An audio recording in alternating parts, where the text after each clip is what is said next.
Goed, almal aanlyn, welkom. Dis lekker dat julle ook hier is en Dot lyk so 'n bietjie anderste vandag. Heeltemal anderste. So wat lekker is Peer en sy vrou het al 'n bietjie ons woordskool gekyk. So hy weet wat om te verwag en hy het actually vir my Dot vrae voorberei. Waaroor ek so 'n bietjie nervous is. So kom ons bid eers saam. Here, baie dankie. Dankie dat ons net kan saam wees en saam met U net kan stil word oor Romeine. Here, U is vir ons goed. Here, as ek Romeine bestudeer, dan besef ek net wat U genade vir ons eintlik is. En mag ons dit vanaand net weer opnuut vang. Dankie Jesus. Amen. Ek wil vir julle sê ek lê nie baie wakker oor goed nie. Ek slaap baie lekker. Ek het nie redes om wakker te lê oor bekommernisse nie. Ek het tussen 3 en 4 vannag wakker gelê oor Romeine 2 en 3. Want ek het besef ek moet dit nou vir julle almal kom verduidelik en ek kry nie hierdie ding onder die knie nie. Dis 'n moeilike moeras. Want Romeine 2 en 3 gaan oor sonde. Dit was lekker toe ek wakker is, toe kon ek vir julle bid, en ek kon vir klein Skippie bid, wat sy naam, Ronan, en ek kon vir hierdie man bid wat vir my kom kuier, ek raak 3 uur opgewonde oor hy wat kom kuier, en ons kon bid vir die week wat voorlê. Ek het 'n lekker gebedstyd ingehaat, en gelê in my bed en worry oor Romeine. En intussen tyd, ek het verlede week gesit en voorberei, ek is die hele tyd besig met Romeine, en hierdie ding, ons het vir mekaar gesê, Paulus, daar van vers 18 af, nee, kom ons sê 1 vers 18, dan begin hy oor die 4 tipe sondes praat, nee, dan noem hy dit, dan begin hy in die eerstens praat oor afgoderry, paganism. Miskien dat ek bietjie mooier skryf. Afgoderry. En dan, hierdie is tot by vers, ek probeer net dink, tot by 32, sit die toe, ek het dit mos al opgehaat. En dan 2 vers 1, tot 10, gaan dan, tot by vers 11, gaan oor moraliteit, moralism. En ons het dit die vorige keer behandel, ons gaan nou net so weer daaraan raak, maar dis wanneer ons dink, ons is goed genoeg. As ek goeie dinge doen, dan is ek goed genoeg vir die Here, en dan gaan ek in die hemel kom. Mense wat goeie dinge doen, wat die wat noem jy, die round table join, of hulle is by een of ander organisasie betrokke, 'n vrymesselaars is, of een of ander ding, en hulle doen goeie goed vir arme mense, want ons gaan hemel toe. En ons het verlede keer, dit was nie verlede week nie, maar verlede keer wat ons daaroor gesels het gesê, ons kan nie op so 'n manier in die hemel kom nie, dis onmoontlik. En waarna ons vandag gaan kyk is 2 vers 12 aan tot 29, want wettisme is net 'n ander vorm van dit wat ons nou vir mekaar sê, as ek die reëls hou, en as ek die wette hou, en daar's 'n reël vir die lewe, of ek nou 'n moslim is, daar's reëls om te hou, of ek 'n katoliek is, kan nie al die reëls hou nie, maar ten minste kan ek penance doen, en afkoopbriewe kry, en daar's altyd triks, om nog die reëls te hou, al het ek die reëls gebreek, en Paulus is besig om net te sê, dit gaan ook nie werk nie, ons gaan nou daarna kyk. En dan kom Paulus eintlik by 'n derde, so dis die eerste groep, dis die tweede groep, dis die derde groep, en dan kom hy by 'n 4de frustrasie van sonde uit, en hy praat oor Judaïsme. Nou, dit is 3 vers 1 tot 20, 21. Nou moet jy verstaan, ons eindig op daai hoogtepunt van vers 17, dat ons word deur geloof alleen gered. Dis 'n great hoogtepunt, en dan sak ons in die modder in. Nou is ek Saterdag besig met hierdie Romeine, nou ry ek verby 'n ou, nou het hy sy karavaan, sy exclusive karavaan nogal probeer draai daar by Malotto pad, en so met sy Isuzu bakkie so tot so op die maag toe in die modder vasgeval, want al hierdie reën. Nou stop ek, draai hom help, kyk, maar ek is nie lus om veel modder te raak nie, maar ek draai nou, ja, help, nou kom sy seun daar aan, nou draai hulle hom uittrek met 'n Hilux bakkie, maar nou staan hy 4 wiele net so en maak. En terwyl ek daar staan, ervaar ek hoe die Here net vir my sê, dis hierdie 4 sonde gemors. As ons probeer uitkom op ons eie, kom ons nie daar uit nie. Dis net die genade van die Here. As ons by vers 21, 22 kom, dis is eintlik die goeie nuus. Jy kan daar by vers 3 vers 20, ek het dit letterlik in my Bybel so geskryf, dan het ek so 'n pyltjie op, dan staan daar slegte nuus. En van 21 af onder toe, goeie nuus. Dis die gospel. Hierdie is nie die gospel wat ek vanaand met is eintlik die bad kant van die gospel.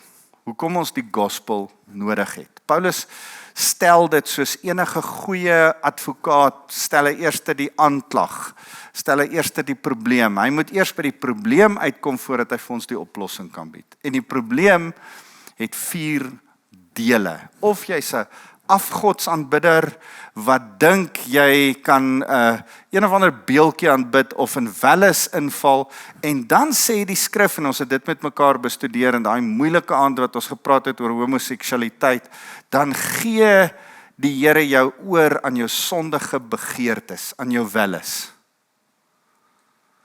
En dan dink jy wat jy doen is reg. En dan eindig hoofstuk 1 met die slegste van dit is dat mense dit nog goed praat ook en sê ag nee man, dis alright. En ons het vir mekaar gesê daar's kerke wat sê nee, homoseksualiteit is heeltemal alright. Dit is nie. Dit bly 'n sonde voor die Here en die mense is besig om in hulle eie last oorgegee te raak. Ons het daarna gekyk, dis die probleem. Afgoderry welles en dit raak erger en erger en erger en dit raak 'n afgod op homself. Soveel so, en ons het dit so 'n bietjie met mekaar bespreek, dat ouens wat in homoseksualiteit val, verdedig hulle homoseksualiteit met aggressie. Want dit is amper soos 'n afgod. Verstaan? En ja, dit word 'n rebellie. En dan moralism.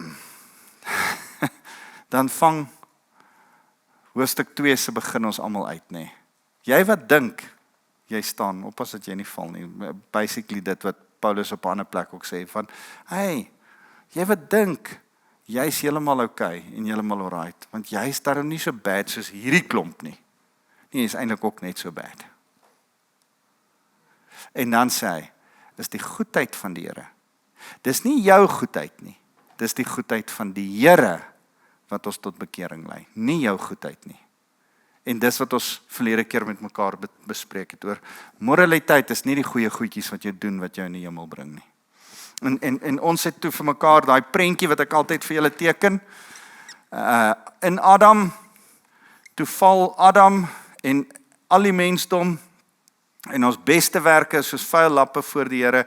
Ons kan nie hierin met moralisme of afgoderry dink ons kan by die Here uitkom nie. Hy het 'n plan gemaak van sy kant af en hy het mens geword en onder ons kom woon. Daarom moet ons geloof in hom sit en dan is ons geregtig verklaar. Dan is ons regverdig, justified. En dan begin ons 'n pad van heiligmaking met die Here stap. En dan as ons in heiligmaking is ons ook besig om die Here te verheerlik, 'n pad van glorification saam met die Here. En as ons daar is, dan is dit waar ons goeie werke begin doen vir die Here in ons heiligmaking met die Here. Maar as ons hier is om by die Here uit te kom en heiligmaking vanuit hierdie posisie wil verkry deur ons goeie werke, dan is ons moralists. Dan wil ons moreel reg lewe en dink ons goeie werke gaan ons red, dit gaan nie. As ons hier is en ons dink dat 'n paar reëls en regulasies ons kan red, dan gaan dit ook nie, ons noem dit godsdiens. Wettisme is eintlik net 'n ander vorm van godsdiens en ek wil dit nou baie versigtig sê. Dit is 'n mooi dopper groot geword, ek het my eie stel godsdiensreeltjies gehad. Jy mag nie dit nie en jy mag nie dat nie en 'n dopper kan nie dans nie en as ons dans moet jy net nie dit geniet nie en al hierdie goedjies wat ons gehad het van wat ons reeltjies, hoeveel keer 'n dag, Sondag moet jy kerk toe en dit en dat en goeie doppers. Goeie Katolieke, goeie Boeddhiste, goeie moslems. Dink almal, hulle kan deur hulle wetsonderhouding weer op 'n vlak van fellowship met die Here uitkom. Jy kan nie, jy gaan dit nie maak nie. Dis die Here wat jou moet kom red op grond van sy genade alleen. Goeie nuus 3 vers 21, ons gaan later daarby uitkom. Nie jou wet nie. En wat ons vanaand vir mekaar gaan sê is, nie jou reëls en jou regulasies nie jou wette nie. Dan gaan Paulus selfs nog verder. Dan sê hy, nie eers jou tipe wettisme wat jy het, ons noem dit Judaïsme, gaan jou red nie. Nie omdat jy nou spesiaal uit die volk van Juda gebore is, 'n Jood gebore is, word jy spesiaal gered nie. Jode wat nie 'n verhouding met Jesus Christus het nie, gaan nog steeds hel toe, al is hulle die uitverkore volk van die Here. En as ons Romeine bestudeer, is dit 'n interessante spanning waarin ons gaan sit en wat ons met mekaar gaan bespreek. Die Jode bly die Here se volk. Ons gaan Romeine hoofstuk 9, die wille olyf, die kerk wat in die makolyf ingeënt word, gaan ons bespreek. Die Here het nog steeds 'n plan met sy volk vandag nog. Ek is pro-Israel. Ek glo dat die Here 'n plan het met sy volk. Maar dat die Israeliete wat nie Jesus Christus as hulle verlosser en saligmaker ken nie, hel toe gaan, is ook ongelukkig die waarheid. Al het die Here 'n plan met hulle as Jode in Israel vandag in die geskiedenis.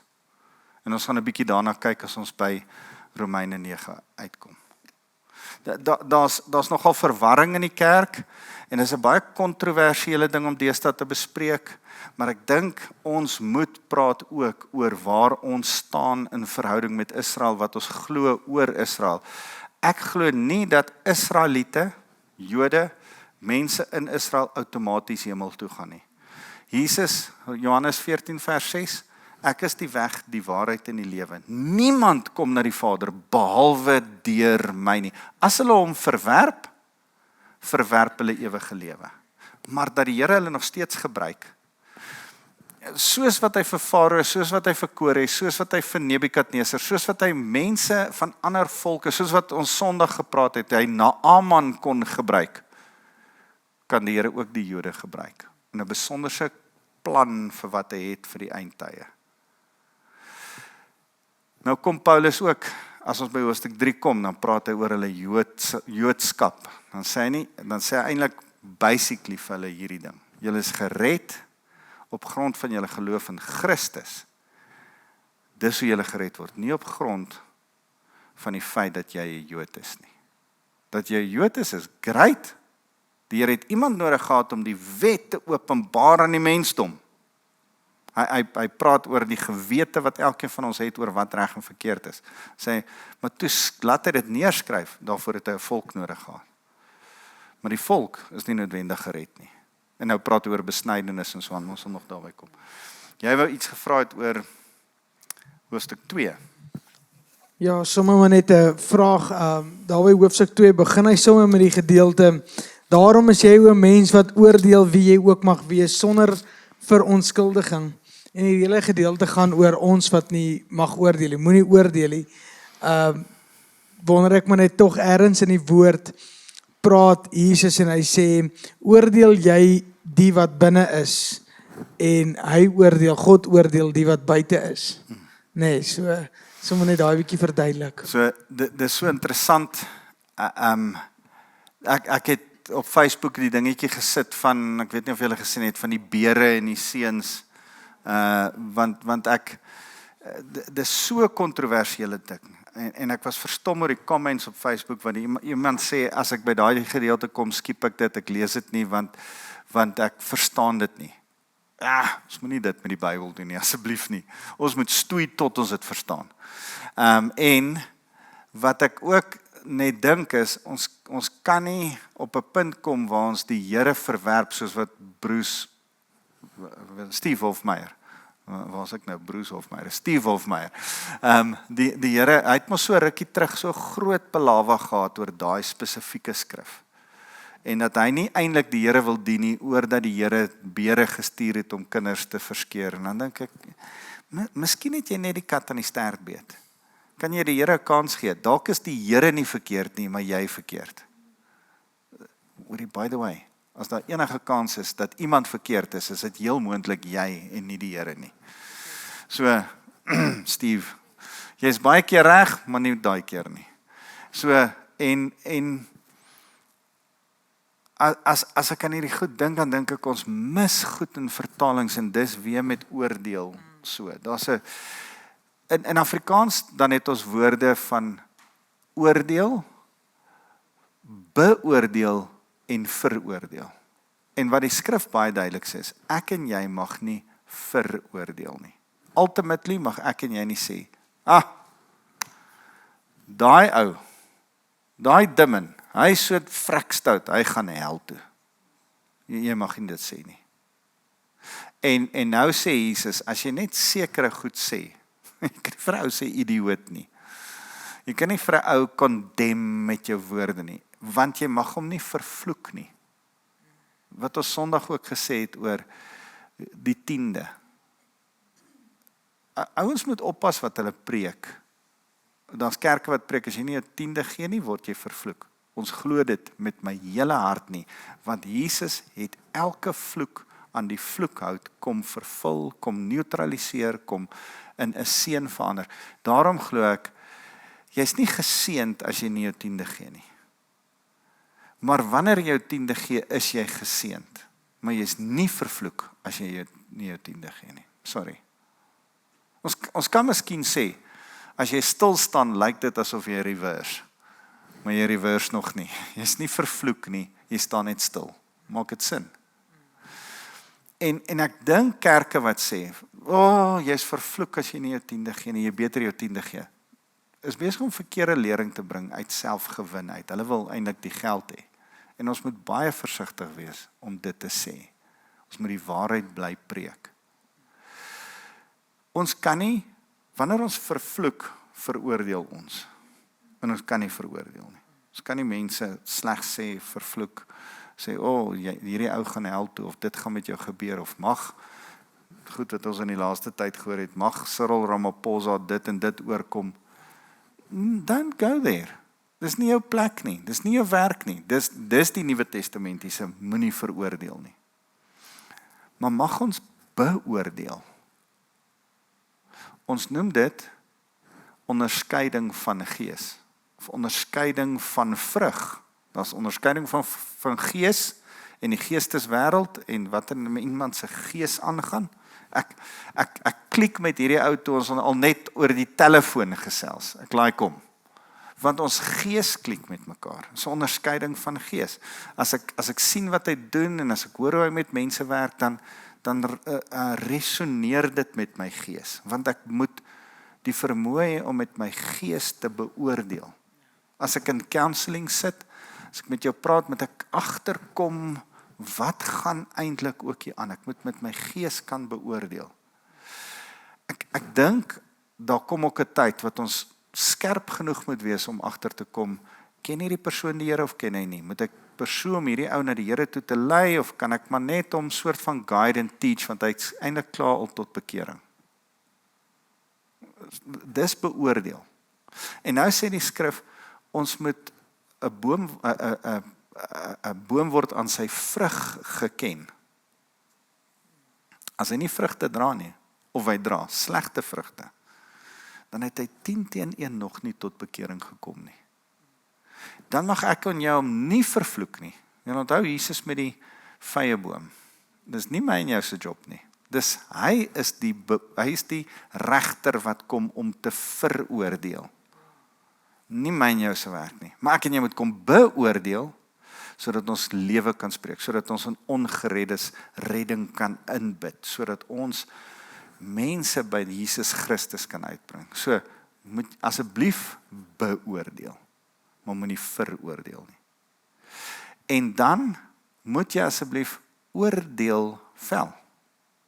Soos wat jy hier sit, moet jy nou oordeel of ek nonsens praat of nie. Stem jy saam? En jy moet in jou hart sê, wag, ek stem saam of ek stem nie saam nie. Dit is oordeel. So mag jy oordeel? Asseblief oordeel. Jy is veronderstel om te oordeel.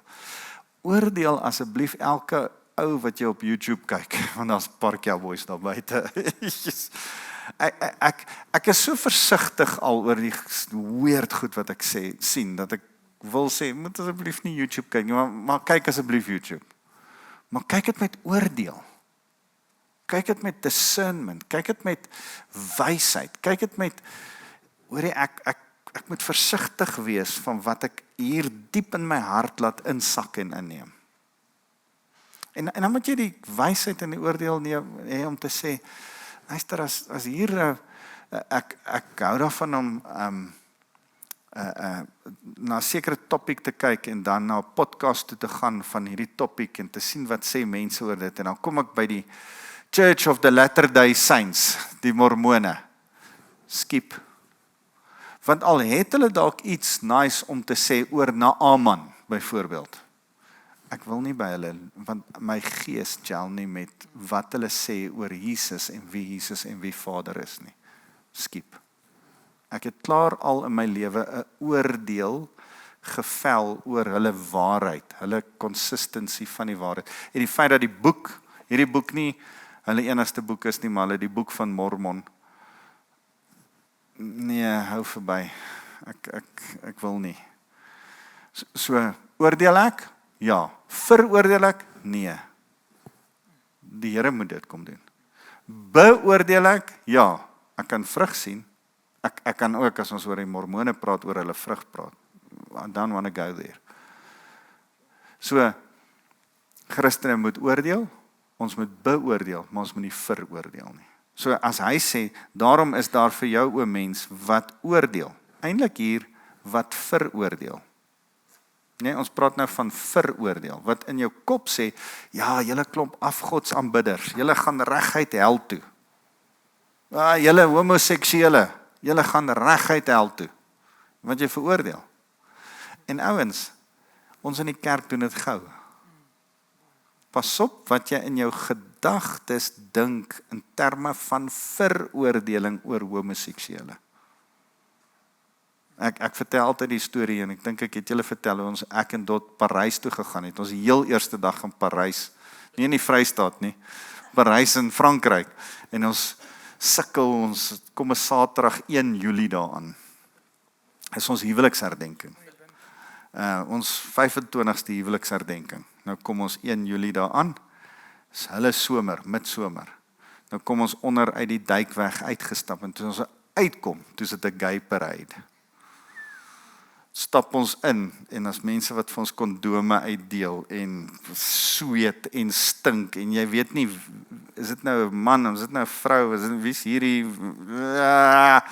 en hulle kom in sulke vlotte met die perverste goed. Nou moet ek en Dot by ons hotel aankom, ons moet deur die vlotte aan die oorkant van die pad en is mense en sweterige mense 5:00 die middag op 'n midsomersdag, Saterdag. En ergens toe ek so terugkyk, toe ek my vrou verloor.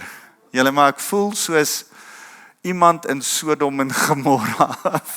Ek kyk om en hier's my vrou weg. Het hulle my vrou gesteel? Wat die heng gaan nou aan? En ek paniek, soos nog iets. En toe ons op die hoek van die straat, ons is nou so deur die vlotte en deur die gays en deur die goed. En En toe ons nou daar kom en ons hotel is in die volgende straat, ek loop soontoe, sy loop af in die straat. En daar verloor ons mekaar, want dit is net 'n magdom mense. En gelukkig het ons 'n reëling backtrack net waar ons mekaar laaste week gesien het. En toe ons mekaar kry, toe begin ons dadelik met mekaar beklei. En waar is jy? Nee, waar is jy? En as ek aan daai ding dink, dan kan ek vir julle sê dat dit was 'n stench. Daar was 'n sweet stench, verstaan jy? Maar dit was nie dit nie. Dis 'n spiritual stench. En ek haat sonde, maar mens moet oppas dat dit nie jou die mens ook laat veroordeel en laat hartraak nie. Ja, ek wil amper sê as 'n ou so iemand veroordeel, jy begin 'n verharde hart kry net teenoor die mens, nie die sonde nie. Dit kom outomaties en daai verharde hart maak dat ons die liefde kan gee nie. Bewaak jou hart meer as enigiets wat bewaak kan word. Veral in daai situasie ook, sondaars. Ek wil nie graag Indië toe gaan nie. Verstaan, want ek het Hindoeïsme bestudeer, 360 miljoen gode. En ek sien wat doen hulle. Ek het pelle wat Indië toe is nou, sit in 'n hotelkamer op die Ganges River die heilige rivier waarin almal hulle moet was. Neem hulle af, hoe brand hulle lyke? Want die as van daai lyke moet nou in die rivier gestrooi word. Nou is pelle van my, Afrikaanse mense, hulle neem nou hierdie ding af, dan sê sy, oeps, daar val die voet uit, dan het hulle weer met 'n vurk die voet so terug in die vlamme in, en dan pan sy so uit, met haar selfoon, dan daar was hulle ritueel daar. En ek dink, dis om van naar te word. Die onreinheid, vuil, geestelik onrein, afgoderry. Maar Here, bewaak my hart, dat ek vir die Hindoe mense lief is genoeg, om vir hulle te bid, vir hulle wedergeboorte. So, dis 'n fyn lyn. Want dit is nie maklik as jy, ek het met julle gepraat oor daai boek van Eternity in Their Hearts. Wat was daai boek wat ons gesê het? Ek het vir julle gesê om daai boek, as julle hom kan lees. Ja, van Don Richardson. Is dit Eternity in Their Hearts? Die beste boek wat enigiemand kan lees. Maar ek het, voordat ek daai boek gelees het, African Traditional Religions gehaat. Verstaan jy? Die ancestral worship, die sangomas, die menseoffers, die goed wat daarin voorkom, dis afbreekend in die etiek van Afrika mense. Tot ek die boek gelees het en dat Don Richardson iets positiefs daaruit kan haal en ek sê, hy het die mense raak gesien verby die sonde van die afgoderry. So, moenie veroordeel nie. Daarom is daar vir jou 'n mens wat veroordeel. Ek wil jou sommer hê as jy miskien daar kan skryf veroordeel, want dis waarvan ons praat. Wie jy ook al is, geen verontskuldiging nie. Want toe jy veroordeel die mens, het jy net so skuldig geraak aan hulle afgoderry. Met die oordeel wat jy oor 'n persoon uitspreek, veroordeel jy immers jouself, omdat jy wat oordeel dieselfde doen. Al hierdie oordeel is eintlik veroordeel. En moet ons dit so verstaan. Goed, ons weet dat God se oordeel na waarheid oor mense kom wat sulke dinge doen. En ek wil veroordeel daarby bysit. Waarheid veroordeel eventually hulle sonde. Goed, ons is by vers 12. Almal wat sonder die wet gesondig is, ons is nou by wettisme.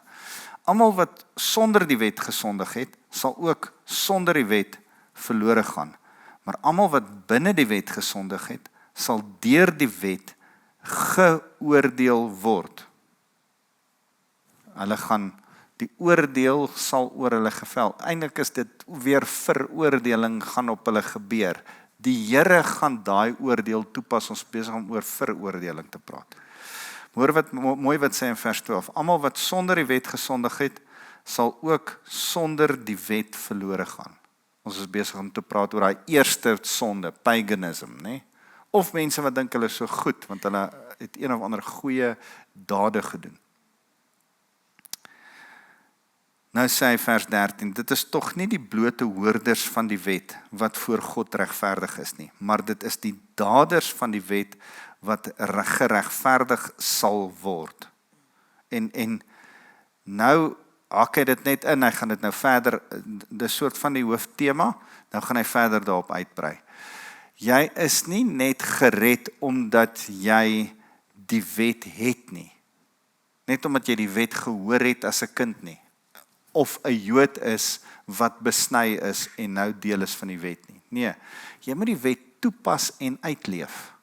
Die triek is, ons kan net nie die volle wet ooit uitleef en toepas nie. Ons het die genade van Jesus Christus nodig. Dis, ons kom nog later by 3 vers 21. Goed, nou sê hy, die daders van die wet, dis hulle wat geregverdig sal word. Want wanneer die heidene wat nie oor die wet beskik nie, van nature tog die vereistes van die wet nakom, is hulle vir hulle self 'n wet, al het hulle nie die wet nie.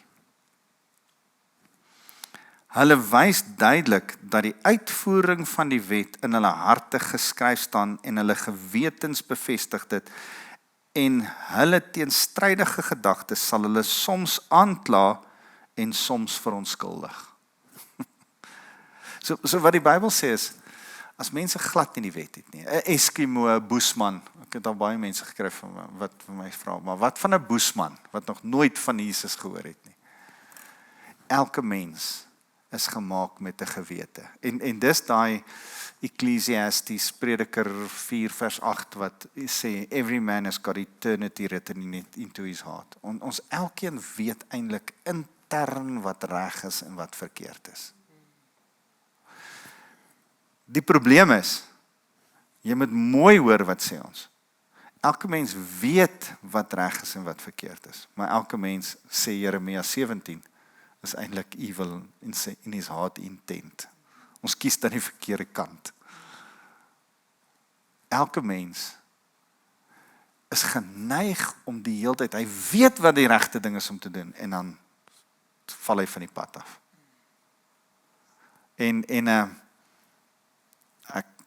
Ek hou nie daarvan om te quote nie, maar dit is eintlik so 'n mooi sêding. As jy Plato het so 'n hele ding, in sy wysbegeerte, dan sê Plato oor sy idee wêreld.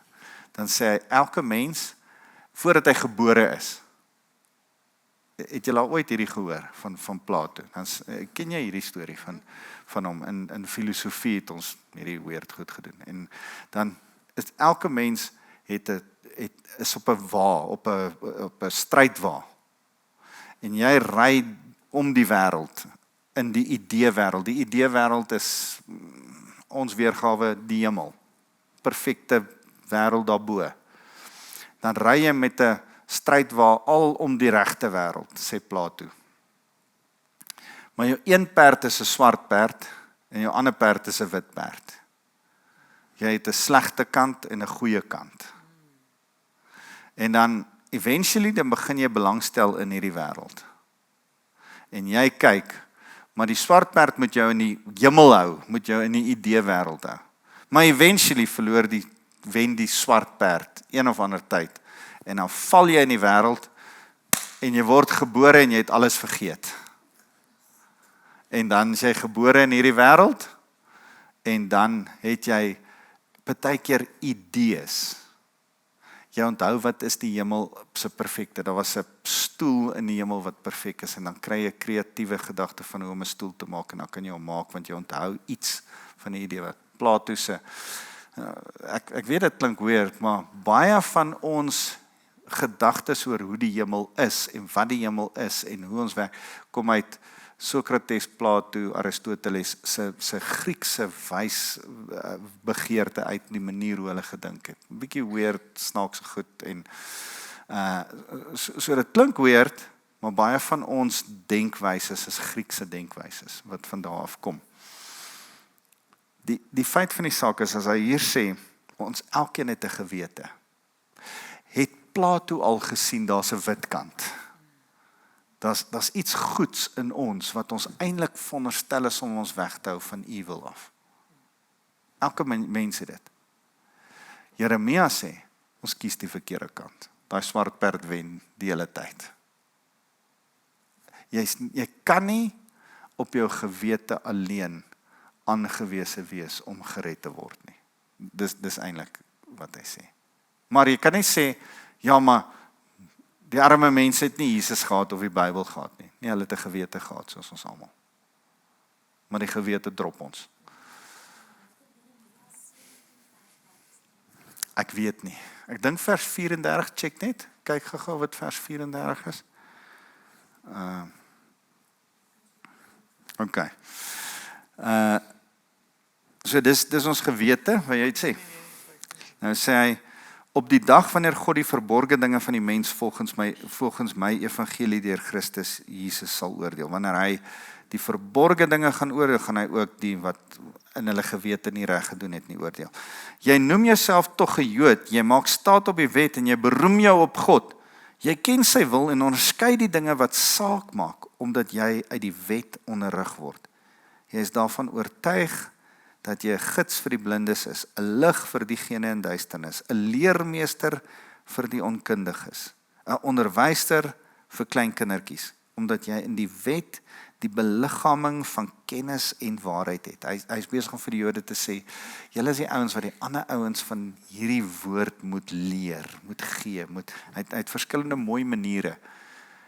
En eintlik, hy line die Jode op, hy is besig om 'n bietjie heuning om die mond te speer, want hy gaan hulle nou 'n vetklap gee. So dan, jy dan, wat iemand anders onderrig jy nie jouself nie. Kom jy nie agter wat eintlik in die wet aangaan nie, is Paulus besig om te sê, jy wat verkondig dat 'n mens nie mag steel nie, steel jouself. Jy wat sê mens mag nie egbreek pleeg nie, pleeg jy egbreek. Jy wat die afgode verafskie, pleeg jy tempelroof. Jy wat jou beroem op die wet, jy doen God oneer aan deur die wet te oortree. Want die naam van God word deur julle toedoen onder die heidene belaster, soos daar geskryf staan. Hy is besig om vir die Jode te sê, as dit van julle afhang, wil nie een van die heidene graag die Here dien nie, want julle gee hom nie 'n goeie naam nie. Gandhi wat gesê het, if it was not for Christians, I would have followed Jesus. Dis eintlik basies wat Paulus hier vir die Jode sê. Ja. En Paulus, dink ek persoonlik is besig om na Jesus se woorde te verwys van, as jy net na 'n vrou kyk, het jy egbreek gepleeg. As jy net vir 'n ou sê raka, onthou jy, het jy moord gepleeg. Wat is die nuwe mooi Afrikaanse vertaling van as jy net vir 'n ou sê raak? As jy net 'n ou vloek. As jy net vir daai taxi drywer sê jou idioot. Het jy die wet oortree?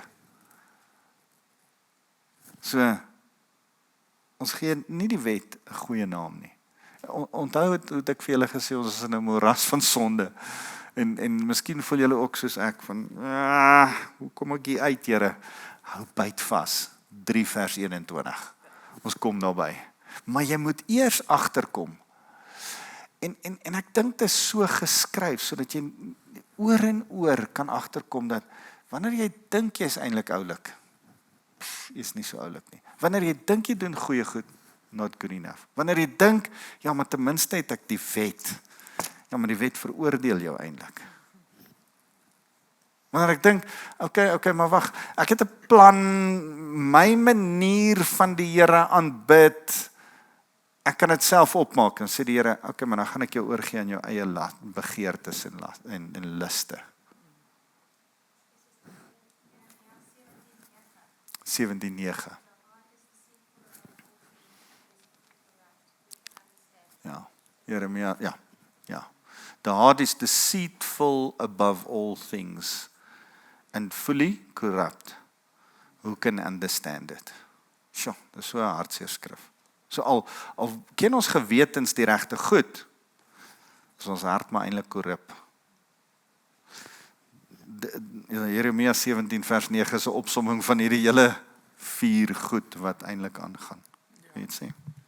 Ja, en ek dink baie keer dan ons kan dit so letterlik opvat as ek iemand nou veroordeel wat ons nie moet doen nie. Iemand veroordeel omdat hulle ja, kom ons raak 'n sensitiewe punt hier aan, nie SARS betaal nie. Net en 'n bietjie daar onduik, dan kan ek dan justify ek myself en sê maar ek betaal my SARS. Maar tog steel ek op 'n ander manier. Jy weet tog tog betaal ek nie skoolgeld vir my kinders nie. Tog weer hou ek dit. Weet so net om daar duidelikheid ook vir my te bring is dit gaan nie oor oog vir 'n oog tipe geval nie. Ek het miskien iets anders wat ek doen op 'n ander vlak. Ja. So elke keer wanneer ons op ons wettisme wil beroem, dan byt ons eie wettisme ons in die hart, in die agterkant. Nie in die hart nie, van agteraf. Want ons kan nie eintlik die wet onderhou nie. Nou, kom ons gaan gou aan. Vers 25 sê: die besnydenis is inderdaad van nut as jy die wet nakom.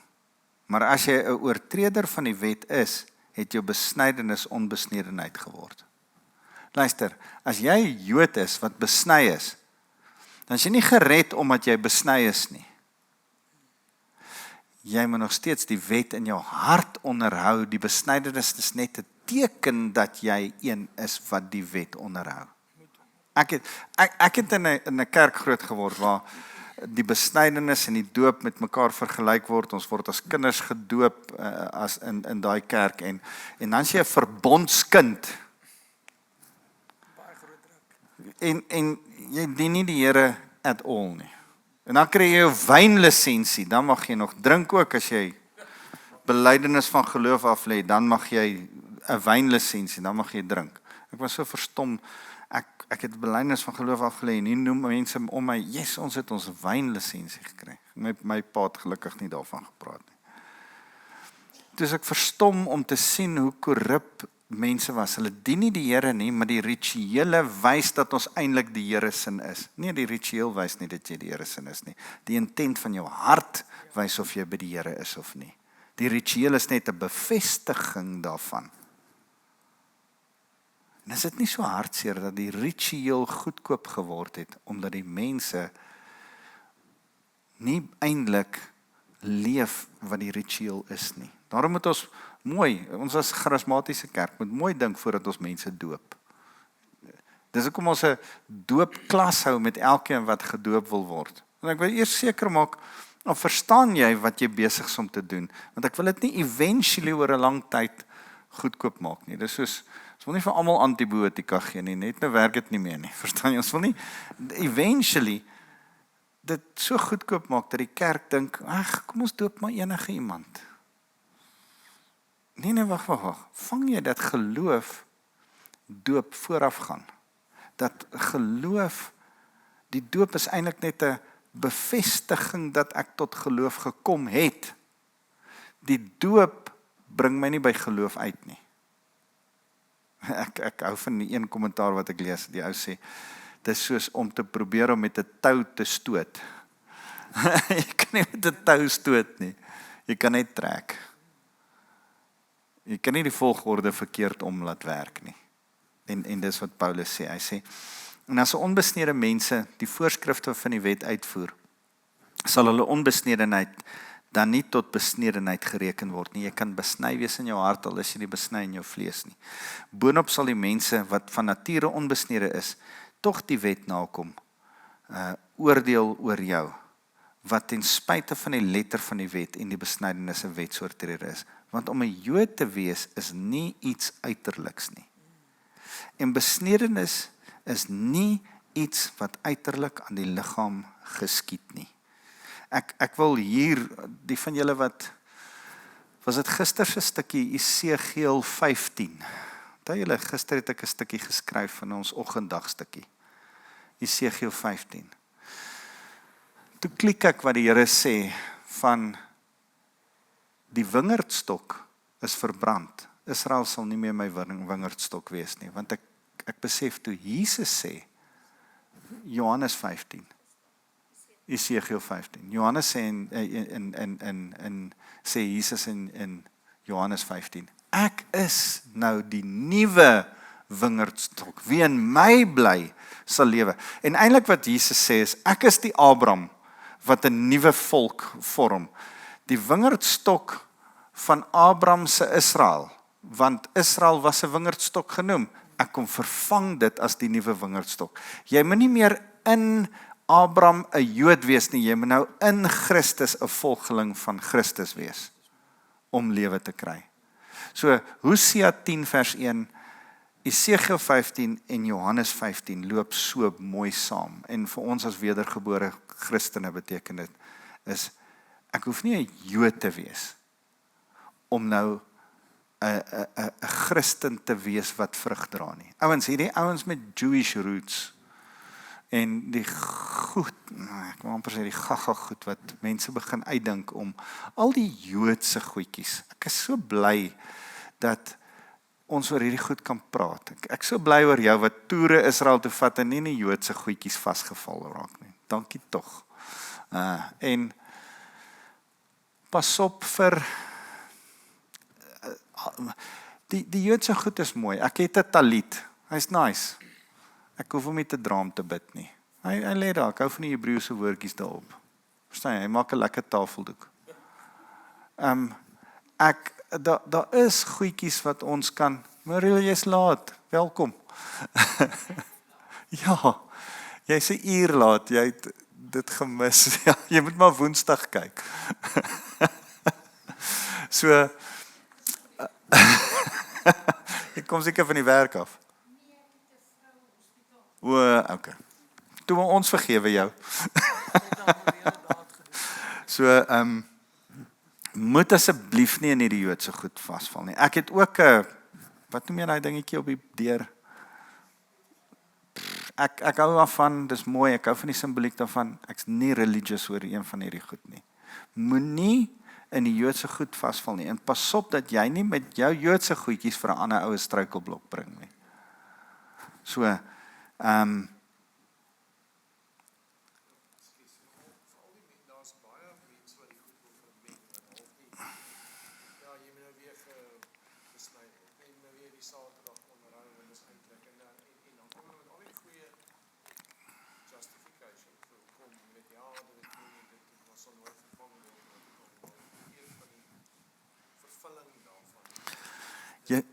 Jesaja 58 is great. Onderhou die Sabbat. Die Nuwe Testament vervul Hebreërs 4 dit. Jesus is ons rus. Ons is nou in daai rus. Ons leef in die Sabbat. So ek kry mense so jammer wat in hierdie Jewish goed ingaan, dan dink ek jy het so klein bietjie weet julle waaraan dink ek? Daai koning wat die pyle net 3 keer geslaan het, toe sê die profeet vir my, jy moes dit 20 keer geslaan het. Luister, jy het net kort jou Bybel gelees. Jy moes 'n ordentlike studie gedoen het. Dan sê jy agtergekom het die kerk oor 2000 jaar was nie noodwendig in alles verkeerd nie. So ek wil net gou hierdie klaarmaak. Inteendeel, iemand is innerlike Jood en besnydenis is iets van die hart. Geestelik, nie letterlik nie. Paulus gaan weer hieroor praat in Romeine 6. Ons gaan weer terugkom na 'n besnydenis van die hart. Hy is besig om oor wedergeboorte te praat. So iemand ontvang lof nie van mense nie, maar van God. Paulus is besig om as 'n Jood te sê, want hy gaan nou in hoofstuk 3 ingaan en ons het nie vandag tyd vir dit nie, maar ons gaan begin praat oor Judaïsme. Die besnydenis van die vlees is nie die belangrikste nie, die besnydenis van die hart is verhouding met Jesus. 'n Repentance, 'n gebrokenheid. Is baie beter. Onthou, vir elke Jood, Paulus in Kluis, was die fisiese besnydenis van sy vlees.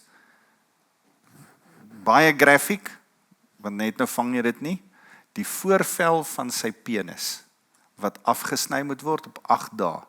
Vir elke Joodse man geweldig belangrik, vir elke Joodse vrou in terme wat as submit aan 'n man of aan 'n pa, was die besnydenis vir haar ook 'n teken. Besnydenis is 'n big thing vir elke Jood, vandag nog.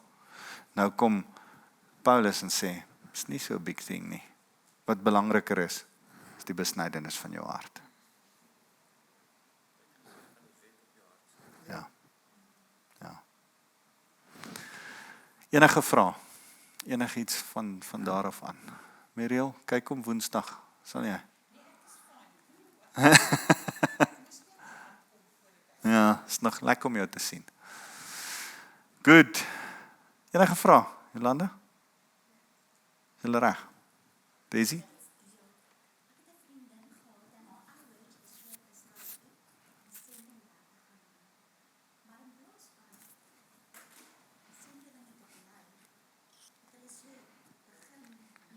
Ja.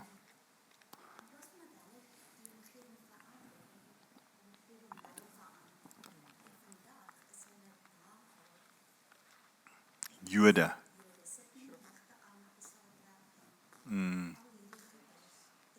Yes, dis so jammer nie, want as jy besef wat ons in Christus is. Kan jy besef Esegiel 15, hulle het nou deel van die ou wingerdstok geword wat Esegiel 15 sê eintlik afgebrand het en as is. Kool is, dink ek sê hy. Ons is deel van 'n beter wingerdstok. Sê die hele Hebreërs gaan oor 'n beter verbond. Ons het als beter in Christus. So dis eintlik so hartseer, so om van te huil. Goed, volgende week doen ons hoofstuk 3 vers 1, bid vir ons.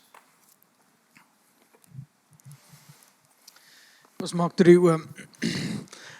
Ag Vader, dankie dat ons u kinders genoem kan word. Vader, dankie dat ons nie nodig het om al hierdie dinge te onderhou om u liefde te verdien. Here, u het ons lief van die begin af, nog voor ons gebore is, het u ons so lief, Vader, en ons kan net ja sê vir u seun, Jesus Christus.